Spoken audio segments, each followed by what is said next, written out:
how they actually go about during these cullings and how the horses are shot. And it's just absolutely horrific.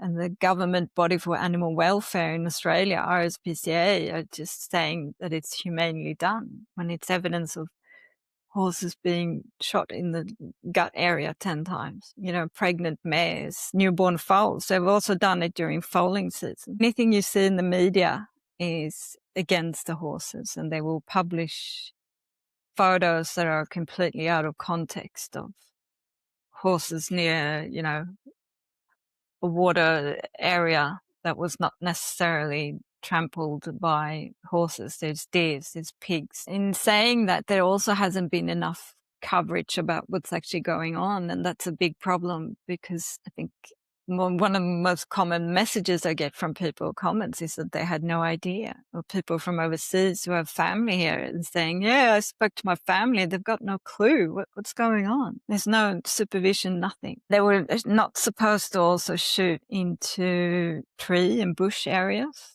And some of the horses that I've documented have been shot in the tree areas. They're wrapped around trees, broken necks, like it's just broken legs. We have all this evidence, and yet it still goes ahead. When you're actually on the land, you can feel it. You can feel the story and the history, how that's just so incredibly healthy horses. And so you watch what nature's own breeding system. There's no human involved.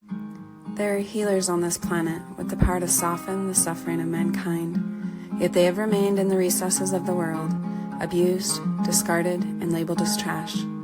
This is The Touch of a Mustang. I am your host, Shalise Clough, and I'm here to tell the story of wild horses, Mustangs, and the humans who are discovering and sharing their gifts while working to protect their well-being and preserve their spirit, so this divine power won't be lost. Join us on this quest with the Wild Mustang.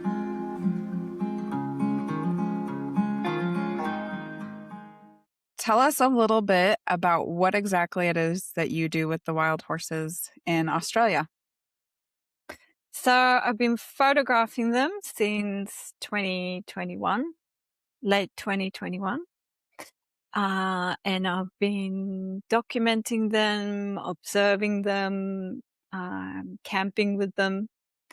And yeah, by photographing and telling the stories of what I see, I hope to, reach more people and spread awareness of what's going on with them. What was the thing that first drew you to want to become involved with them and to start taking pictures and documenting them? So I lived in Sydney, which is the bigger city in Australia. So I lived far away from them. So I would see them occasionally in newspapers, because it's been a pretty big political issue for many years. So I would see, articles about them and all that. And I grew up horse riding, so I always loved horses. So it was in the back of my mind to see them one day. And then I moved to the area where they were, but still quite a few hours drive away. And then we had the bushfires in 2020. Yeah, 2020. And I went to document some of because I work as a photographer, and I went to document some of the aftermath of the bushfires. And I went to the area where they were, and that was the first time I met them. And that started something. And then life took me to other places in Australia, and then eventually I came back. And I also went up, that was around 2019, 2020. I rented a cottage on a farm where there was a lone horse that I made friends with. And it turns out she was a Brumby. So she had been adopted. She'd been caught in a trap and adopted by the family. And she'd been trained as a cattle horse. And they bought her for the daughter in the family, who were riding her for a little bit. And then I think she became a teenager and lost interest in her. So she was just in a paddock. So yeah, I made friends with her, and they offered me I could ride her and just look after her and do that. So, which I didn't do. I just did groundwork with her and a bit of liberty work. But it was just the introduction to the Brumby. Yeah. So tell us a little bit more about, so the Brumbies are the wild horses in Australia. Tell us a little bit more about their situation and how they are managed in Australia. Yeah, so I focus on, there's Brumbies all over Australia, actually, in different parts. I focus on the one in the snowy mountains of Australia. And they are, they've been there for close to 200 years. They came with the first settlers, and they've got a pretty long history there in the mountains. And they used to be managed by the local cattlemen who had like long leases on the land where they are. So they used to actually be cattle there. And then eventually, I think it was in the 70s, it was turned into a national park. So the land became managed by government agency. And they have a wild horse management team, and there was supposed to be a plan for that, but they basically didn't really manage them at all. While as the mountain people before that, they had ways of managing them, as in herding them in, taking some of them to train and rehome. And that was all stopped around that time when it became a national park. And then they've done different things like trapping to maintain numbers, but nothing, not many big numbers. Unfortunately, as well, like, and there wasn't really a lot of surveillance going on what's been happening to them. I think, from what I've been told, a lot of them were trapped and sent to the slaughterhouse straight away. So there's a lot of horses we just don't know what happened to them. And then now, at the moment, the government is doing, in 2023, they started aerial culling them, so basically shooting them from helicopters. And that has been, it's been a government inquiry into this. It's been so many experts giving evidence into the absolute, barbaric cruelty of how it's been done, and to no avail. Everything's been suppressed and ignored. Yeah, I think we had big hopes for this government inquiry where so many experts gave evidence, and it was just completely suppressed and ignored. So this is where we're at now, and there's a wild horse management plan that 3,000 Brumbies are allowed to be in certain zones, and they are, completely ignoring that. It's just the latest count that was done this spring in, I think it was October 2025, hasn't even been released yet. And now they're saying they're going to start shooting again in beginning of June. And so there's no record necessarily of how many wild horses there are even in the area that they're permitted to be in? Yeah, no, not at the moment. They just on purpose delaying the release of that. So it's going to be a case of shoot first and explain later. The people on the ground, we know there's, maybe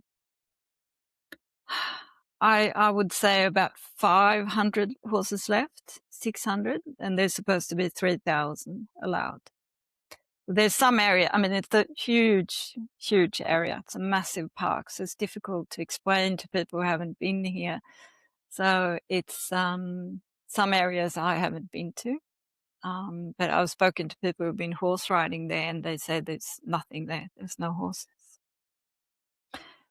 So it's just such blatant corruption and suppression of evidence. It's just mind-blowing how they can get away with this, and especially the the government inquiry who had such experts and evidence, and it was just completely ignored and suppressed.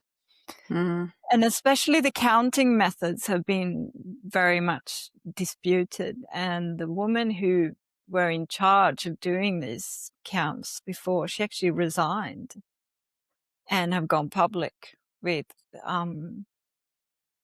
how inaccurate they are. And she was interviewed in the inquiry, and that, by any normal inquiry standards, that would have been evidence enough, and it's still suppressed. So they claimed before they started this first aerial cull in 2023, I think they claimed that there was up to 21,000 horses there, which is just ridiculous, because anyone who knows the area would know there would be horses absolutely everywhere. It's impossible. And they claimed an environmental emergency. So that's how the environment minister, Penny Sharp, approved it. And now they claim that during this, from the start of 2023 to 2024, they've shot up to 6,000 horses. And that's also just leaves a big gap in that number. If there's over 21,000 horses, they've shot 6,000. Well, where's the rest of all those horses? And it's empty. Yeah. They're not there. And then there's also the fact that these are the numbers that they've been given us, and that during these culls, they're supposed to be, flight path is to be recorded, bullets are supposed to be counted, and all these data. And it's been, it's not public yet. People are trying to get a hold of that data, and it's not made public yet. So it's another reason to be suppressed. So, me and many other people are on the ground who's been seeing the aftermath of this and documented everything. There's no way they shot 6,000 horses. There's only I think 500 that's been documented, found. So where are the rest? So nothing adds up, absolutely nothing. And it still goes ahead. What appears to be the motivation for the government to do this and to allow it to continue to happen? And in Australia, do the wild horses have any protections? Yes, so there's been the wild horse legislation that came through in 2018, and with that came the wild horse management plan, where there were certain areas and zones where they're allowed to be. And by 2027, 3,000 horses are to be retained in those zones. And this legislation has now been repealed, but it's still in effect until mid-2027, and so is the wild horse management plan. So anything that takes place before that is, basically unlawful.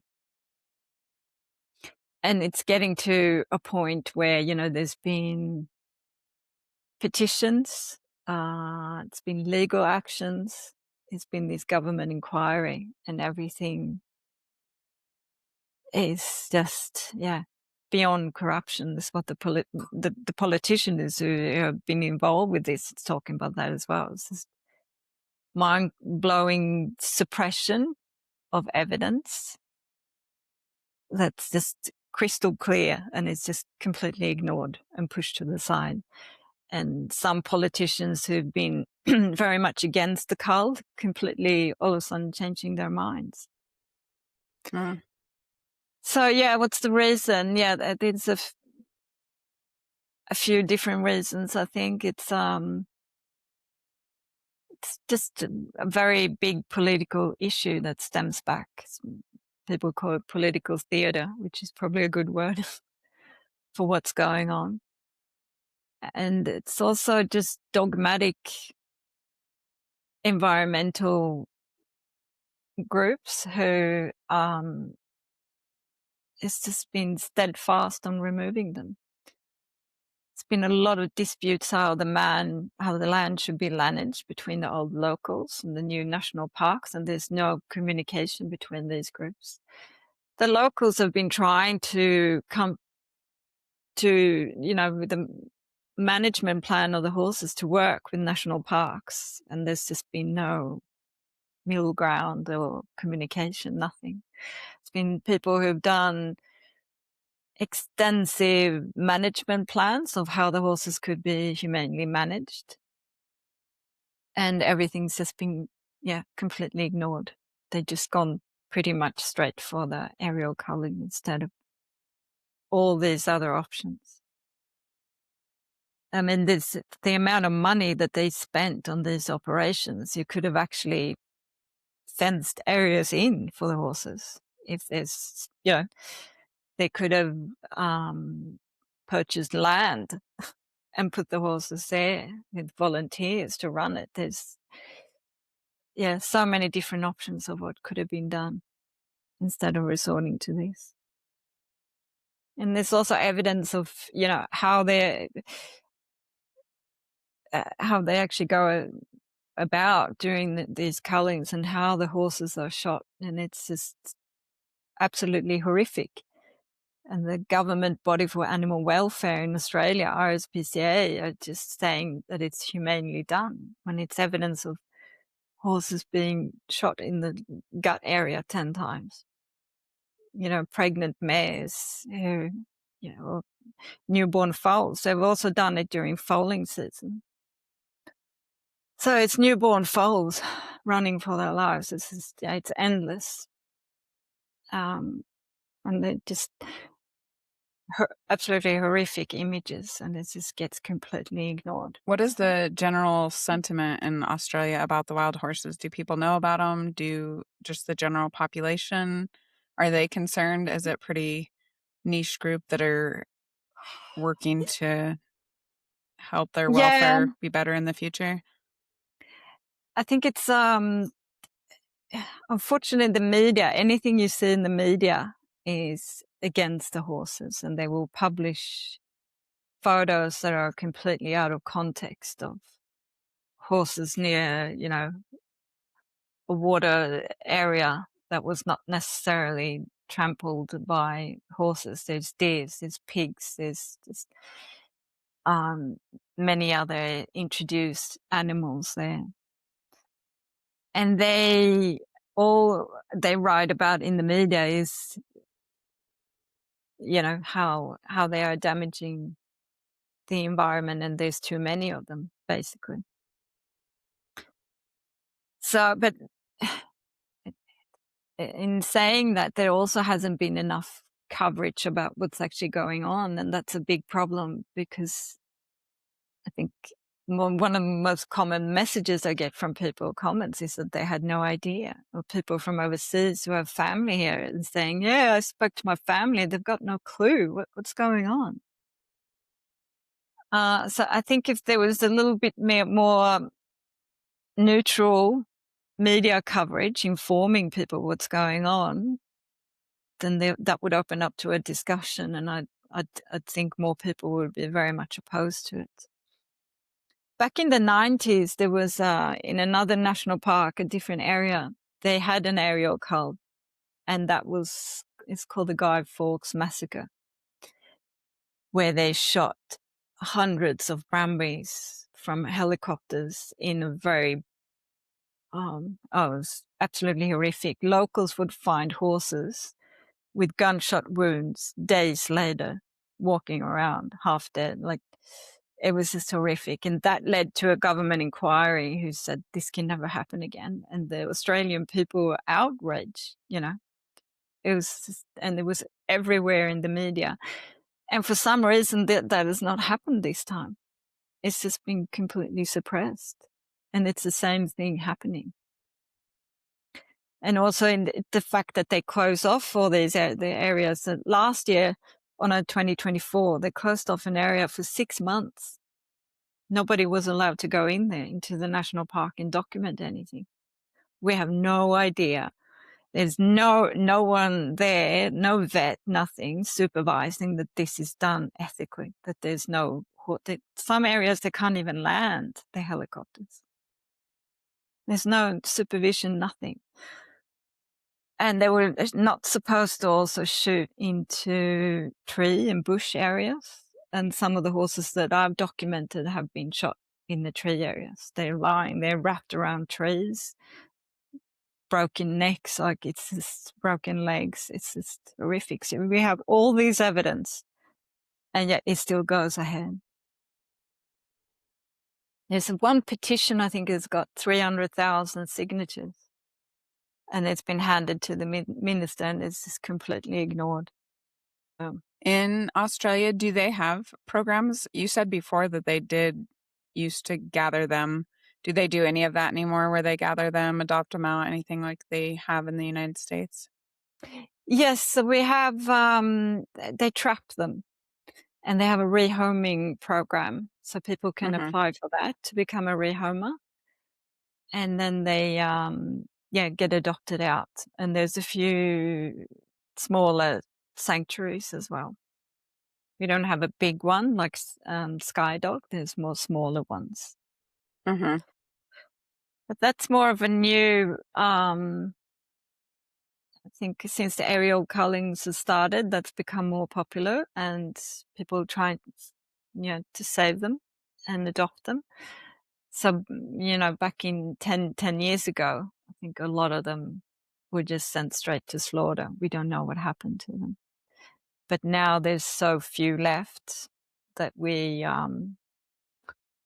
both the advocates and the people who document them and everything, we know when one is missing. So I think it'd be more difficult to do that at the moment, to send them straight to slaughter. But yeah, we'll see what happens now in the coming months. Yeah, what was the change that led them to cull some of them versus trapping them and rehoming them? So they claimed that there were too many. So they said the numbers were up in 21,000. And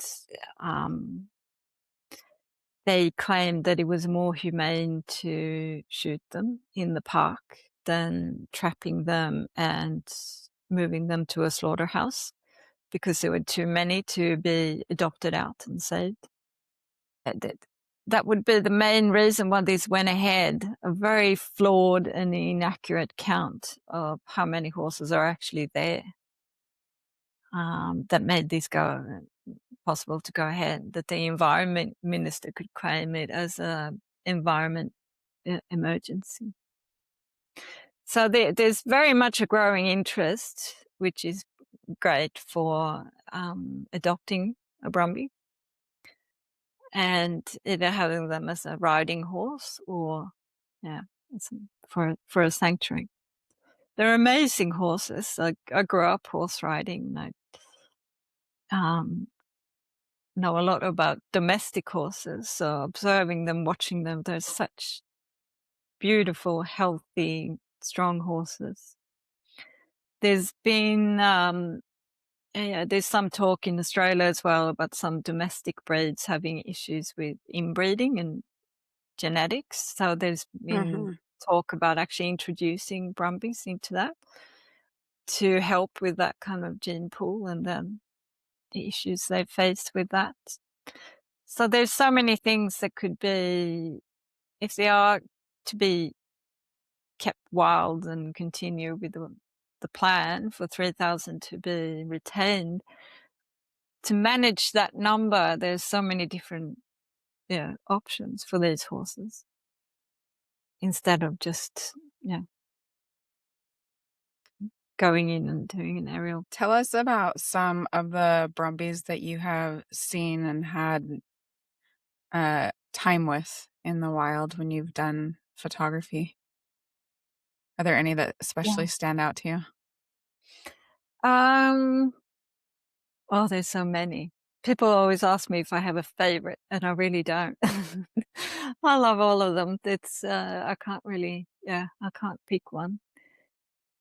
There's a couple of stallions who I had my first interactions with when I first arrived, and unfortunately they've been trapped and removed.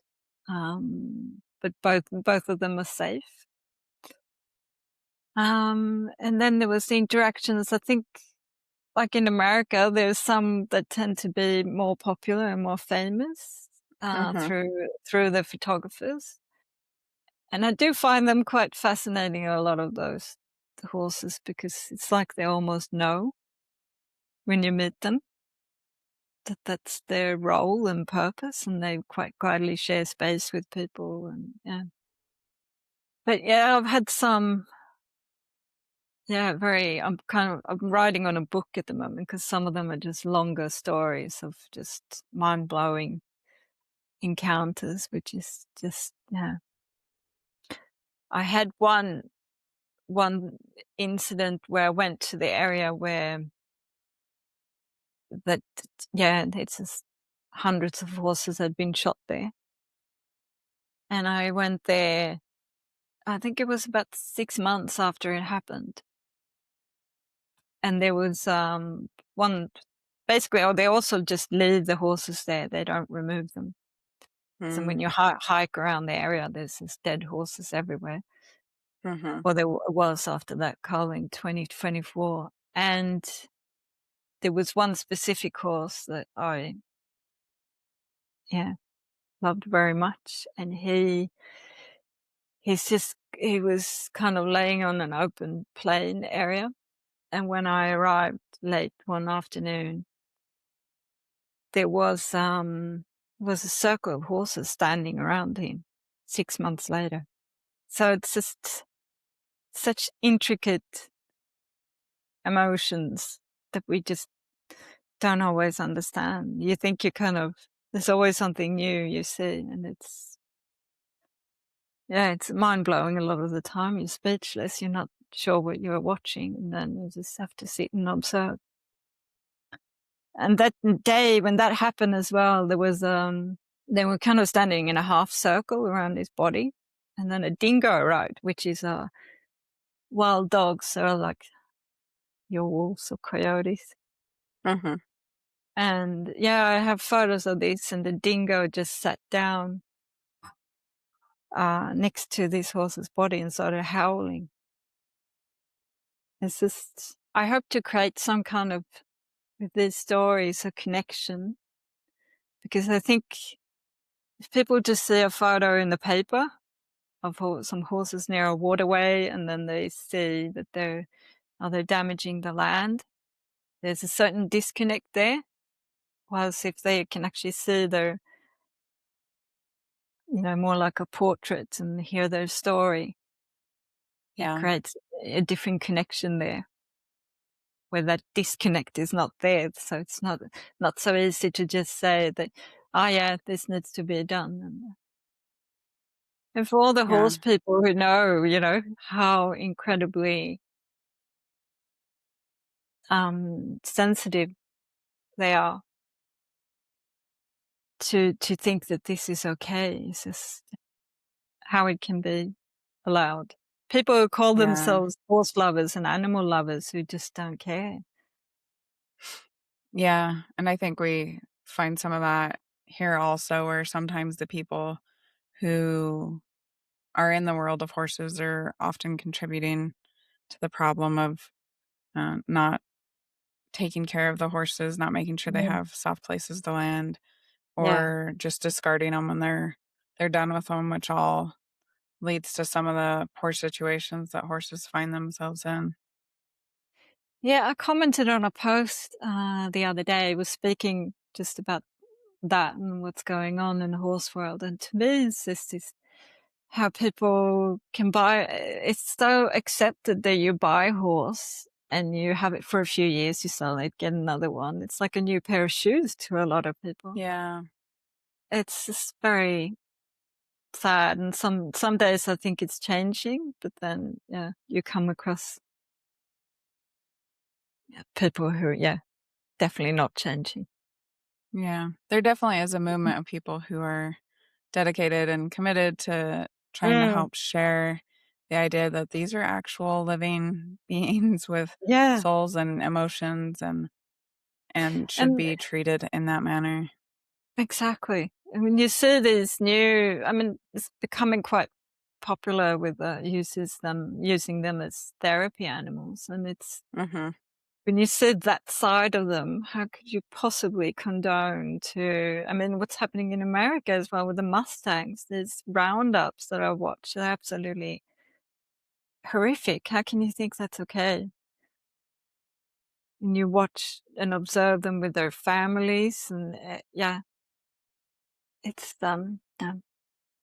Yeah. And I think some of the difficulty is that there's not transparency, is that Yes. we aren't really sure if what they say is being done is what is actually being done without people going in and checking it secondhand. And the thing I Mm, think is really sad is that these animals could be such a beautiful commodity and resource for the lands that they're on, whether yeah. that's attracting people to go see horses in the wild or adopting them out into therapy programs. There really are a lot of ways that they benefit the world today in Mm. different areas. Exactly. There's so many different options. It's yeah, they've actually, the Brumbies have also, there's a few people who have started therapy programs with Brumbies. They're about to be up and running.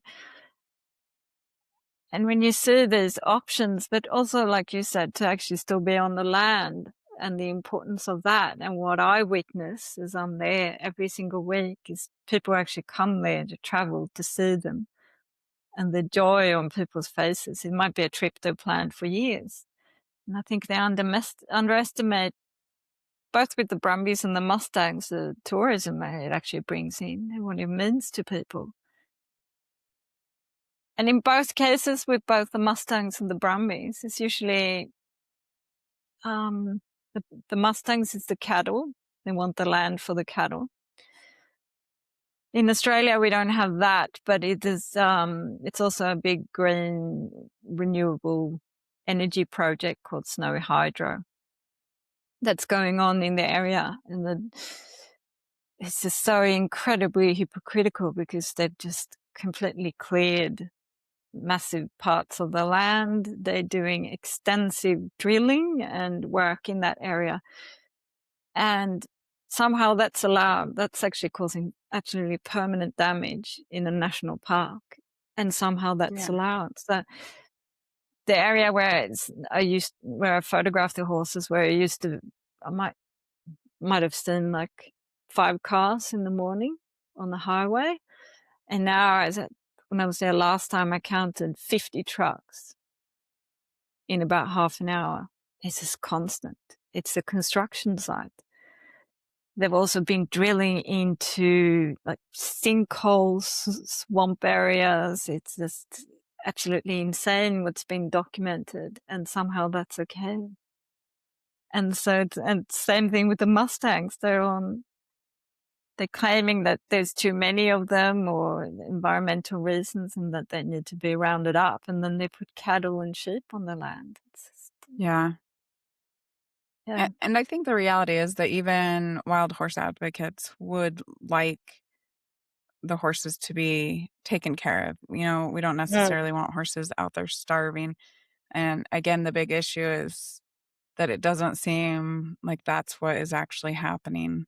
It seems like there's probably some underlying motivations exactly. that you know, people are thinking are more financially beneficial Mm, and in a lot of cases more destructive to the land than what they claim. I don't mm, know in Australia if they claim that, but in the United States, there's definitely some sentiment that the animals destroy the land or yeah, eliminate resources for other animals. yeah, it's the same thing here. They're claiming endangerment to um, threatened species and things like that, and it's just simply not true. Um, there's actually not been, and they're claiming the science that they're relying on is not peer-reviewed science, it's opinion pieces.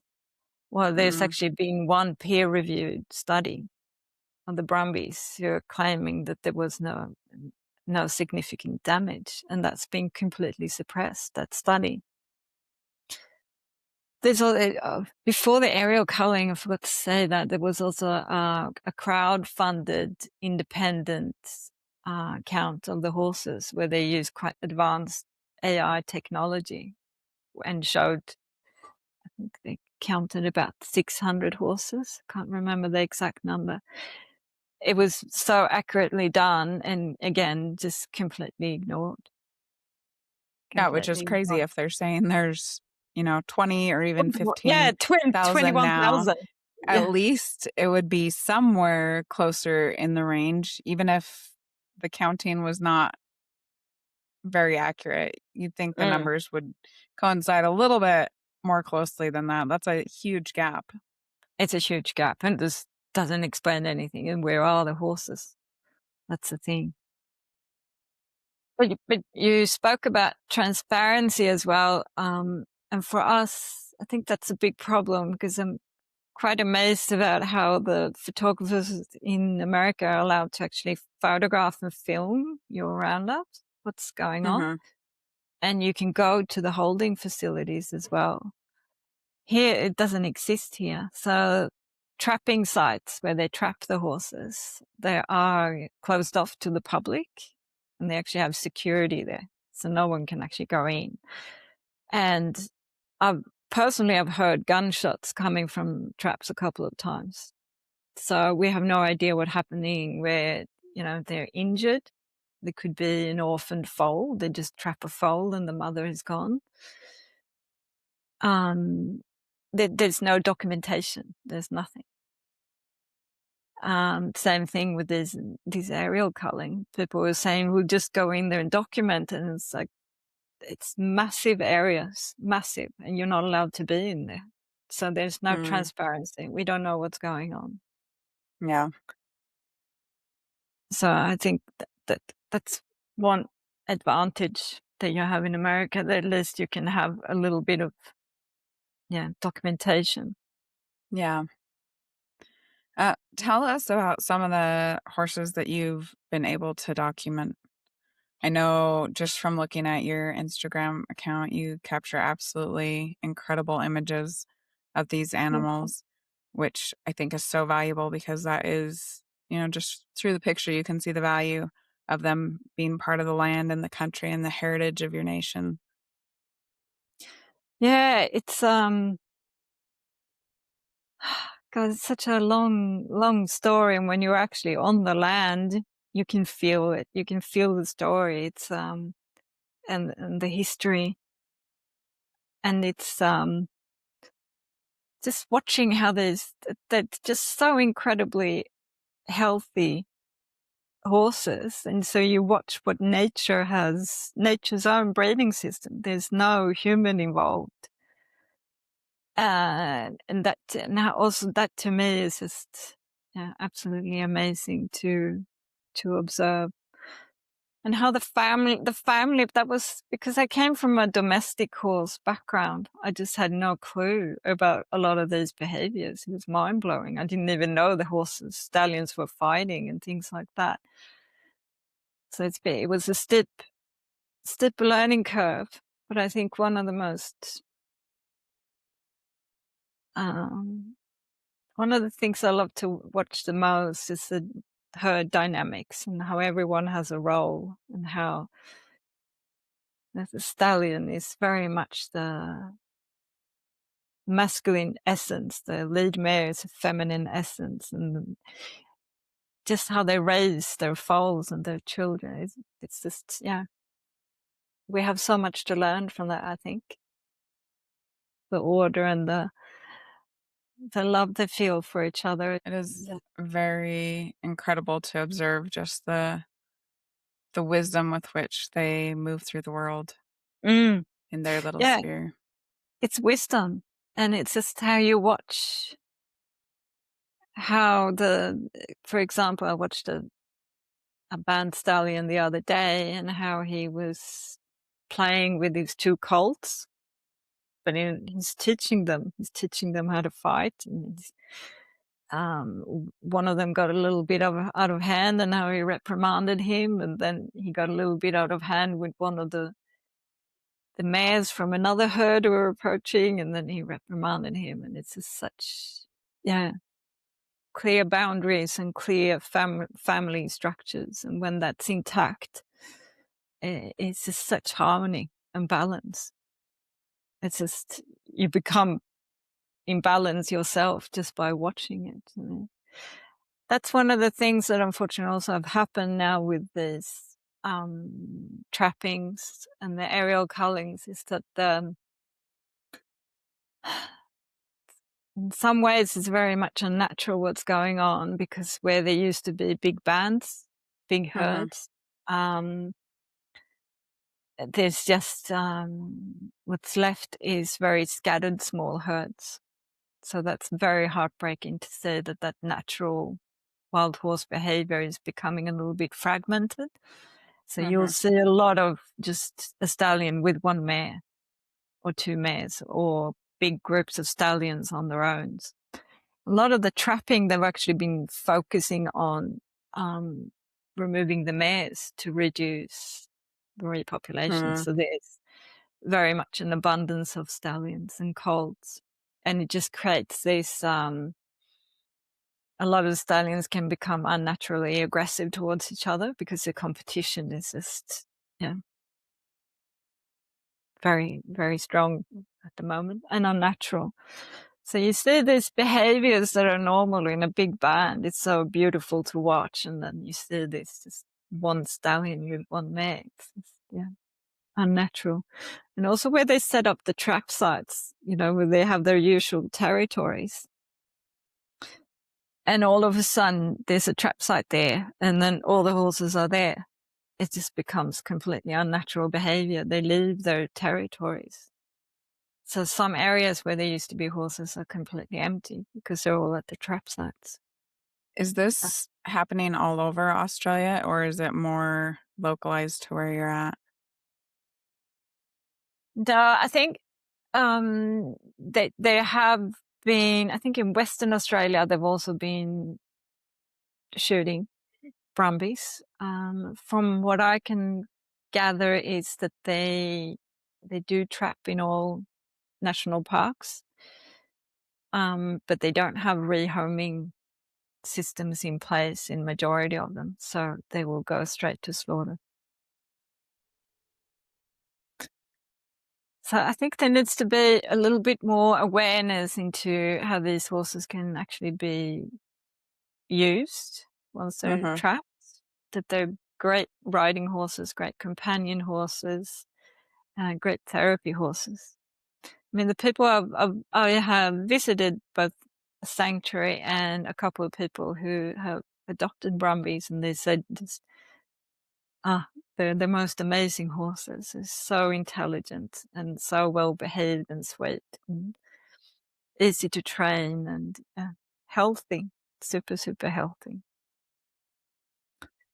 So I think once we get to a point where we can have a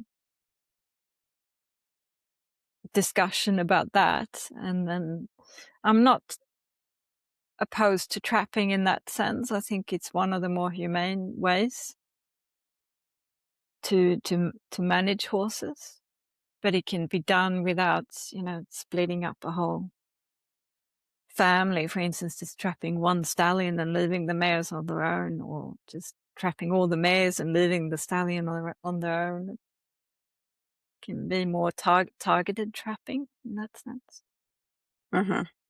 And then there was an article in the media recently about one sanctuary that I think also highlighted the fact of maybe some people have an idea of wild horses being, completely wild and untamable, and you can't do anything with them.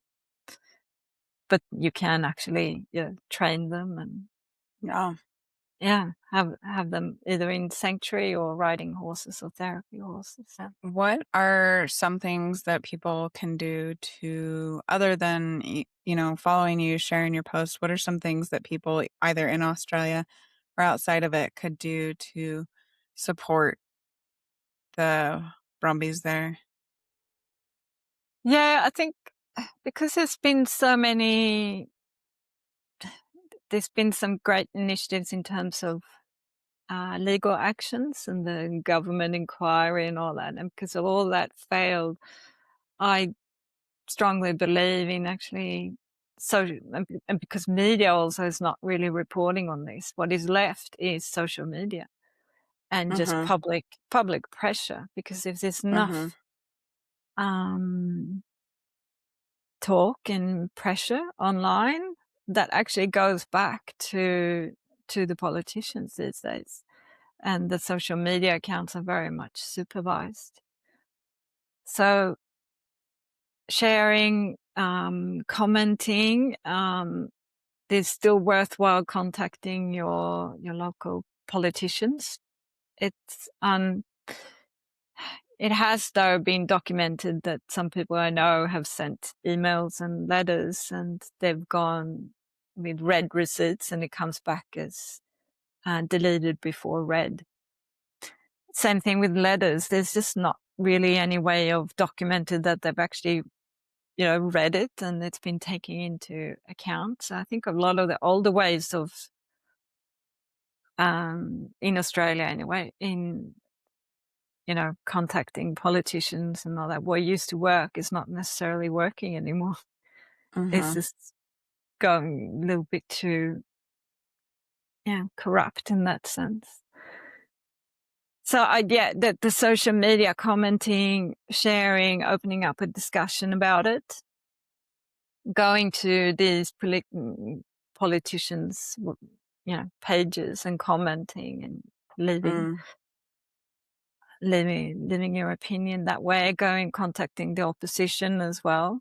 So they get a feeling of that enough people are involved and opposed to this.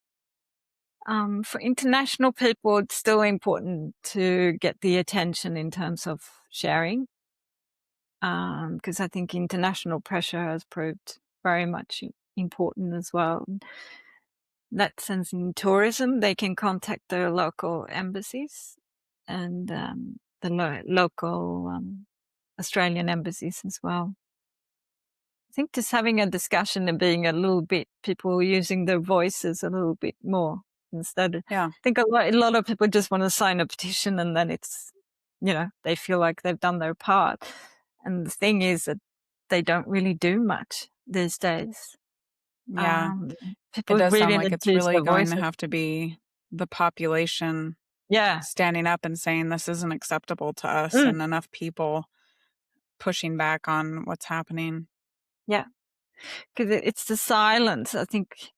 And it's understandable in a lot of ways. There's so many things going on in the world at the moment. People are tired and drained, and it's just so much suffering and wars and economics. And it's just, people are tired. Yeah, But no, that's true. I think in a lot of ways, people have forgotten also to use their voices to actually be, saying, no, this is not okay. It's, a lot of animal lovers can say, oh, it's too much. I can't look. I don't want to know because it's too painful. And the reality is that doesn't help the animals at all. Yeah. And it doesn't take long to just write a polite comment on someone's page and saying, this is not okay. We don't consent to this happening. Please stop. Doesn't take a lot. Yeah, and even, writing the comments on the accounts who are supporting the Brumbies really pushes that to a wider audience that you just never know what might happen if that message is shared. I know for me, I had no idea that they were actually shooting the horses in Australia. And then also until talking to you just now, the manner that it's done, it's not necessarily target instant death. Sounds like it's often associated with a lot of suffering, a lot of ethical concerns. Even if it were essential for the horses to not be there, it's not being done in the right way. Exactly. It's just if people want to look more into the details, it's there online. I think I made a point out of not publishing my documentation of the dead horses that I documented, because I think a lot of people, there's a lot of them on other pages, and I think people become a little bit numb after a while when they've seen too many. Yeah. And for me, I'd like to remember these horses as, as they were when they were alive. And yeah, that's just my stance on it. So it's for people who need to see what's actually been done. There is plenty of photos out there. My photos were used in 2 different legal cases, so they have been used. Just haven't published them publicly yet. But it's just, some of the stallions I've documented, they had like 10.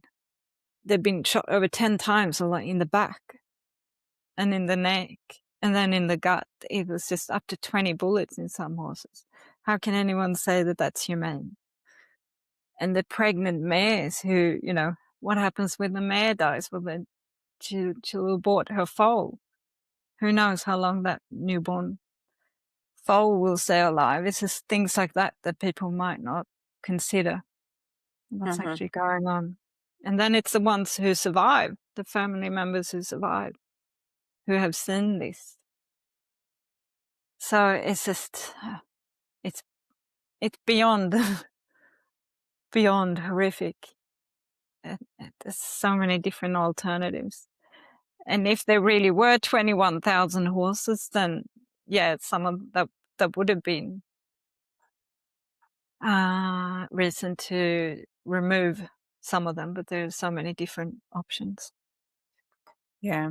And I agree that it's equally important to show them in their beauty and what they do add to our lives and the earth. And like you said before, even just the stories, a lot of times those stories resonate with us as human beings and can really touch us. So I think that is equally important to share, and your page is certainly a place where people Yeah. can go and see the beauty of the Brumbies and these amazing animals and just what they add to our life on this earth. Mm. Yeah, and I think I wrote in a post the other day that not all people have the ability to come and visit them and see them. So I think that's what I try to do. My role is to show them and tell those stories, and hopefully they can connect in that way. And also just that it's also been documented how much they actually benefit the land, and that has also been completely suppressed and ignored as a keystone species, and how I see that the areas where they've been removed, it's been completely taken over by wild pigs who completely just rip up everything, and deers and rabbits. There's just so many rabbits who just, you really have to watch where you're going or you'll break your foot, and there's just little rabbit holes everywhere. It's just a complete ecosystem in a complete disarray. It's just so sad to see. And then you go to the areas where the horses still are, and it's just so, everything's just in order. It's the wildflowers, the bird life. It's an ecosystem there. It's flourishing. And then you go to the areas where they've all been shot and it's gone, and it's just dead. And it's Yeah. overgrown, and it's there's not as many wildflowers, and it's just And these are the things that it's difficult for people who sit in the city and, read the paper, and they don't see these things. It's not written about, and it's very clear for us on the ground. And there was a lot of locals as well in this government inquiry who gave evidence, and it's, for some reason, the voices of the locals who are there every week, who ride there and, know this nature and this environment, have been completely silenced and ignored. Instead, they bring in, scientists who sit in the city who barely set their foot in this environment and actually see what's going on. Yeah. And such an important point, because a lot of times we think we're stepping in as humans to maybe help something. And as you point out, that's not always the case, even if it was the scenario that they claimed for it to be, when you can see the consequences of where nature took its course over the 200 years that the Brumbies have been there versus what Mm, happens when they're removed from the land. yeah. So for one example is that when the bushfires happened in 2020, and there's so many Brumbies lost their lives then as well. But you can still see today that they have these, we call them day pad areas, where they go in summer to avoid the flies. So there's these areas that are a little bit more kind of trampled up, I guess, because they stand a lot of them there in the summer. And when these areas are those pockets, when the fires came through, didn't burn, the fire skipped it. So there's a lot of people there saying that they slow the fire down.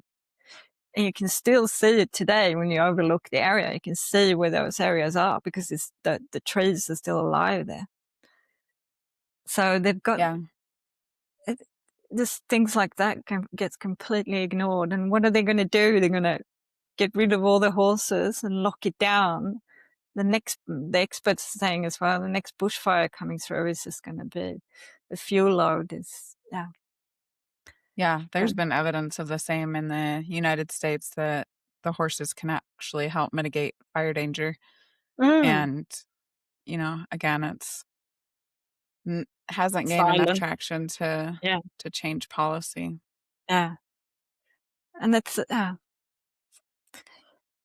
things like it's just, I just want to open up a discussion where all sides can be heard in a polite manner, because I also think in a lot of ways there's been a lot of people are very passionate and there can be a lot of aggression. Mm-hmm. It needs to be a kind of calm manner in where you discuss things. Yeah. But when that becomes problematic is that one side is not even heard and ignored. Well, tell everybody where they can find you, how they can connect with you and support you. So I'm on Instagram only. The page is called Brumby Strong. And they can, read the stories of the Brumbies there. I've got to find some information as well about what's going on. They have a new closure of the park has been announced recently on the 9th of June for 4 weeks. And we still don't know what's going to happen yet, because they refuse to say if they are going to target the Brumbies or not. But it sounds like it's likely they will try. And that's why you need people to get a little bit more loud and get involved and say no this time. Yeah, absolutely. Everything to show that they're valued and people care about what's happening to them makes a big Yeah. difference. Also, just the discussion also to keep them wild on the land, because it's the same as with the mustangs. So once they're gone, they're gone. Yeah.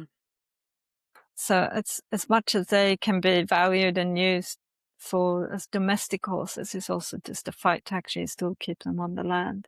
Thank you for coming on and talking about the Brumbies of For having me. Australia. They are definitely beautiful animals. Your page has so many gorgeous pictures. They're certainly something that adds value to the world today. And I appreciate you using your voice to speak up for them. Of course, wild horses have no voice. It is only us as people that can state any claim to their value in this world, because otherwise those who don't see them as value will eradicate them. And so I really appreciate you standing up, documenting them, talking to us about what's going on so that people can be aware, so that they can hopefully amplify your message and just continue to be a louder voice for the wild horses all over the world. Unfortunately, it's happening in a lot of places where Yeah, they're being targeted. So, and it's every worldwide. location has value to having these animals in the environments that they're in. Mm. That's exactly it, seeing the value and still having them there and fighting for that. Thank you for joining us and learning about horses that heal and the humans who help them. We hope you'll continue with us on this journey. We'd love for you to subscribe on your favorite platform and follow The Touch of a Mustang on any of the major social media outlets. Please share with your friends, anyone who loves horses, or anyone who might be struggling and could benefit from this message. If you have felt the healing power of horses or help them in their divinely appointed mission, please reach out. We want to hear your story. As we say goodbye, always remember that the horse is always there to help you heal.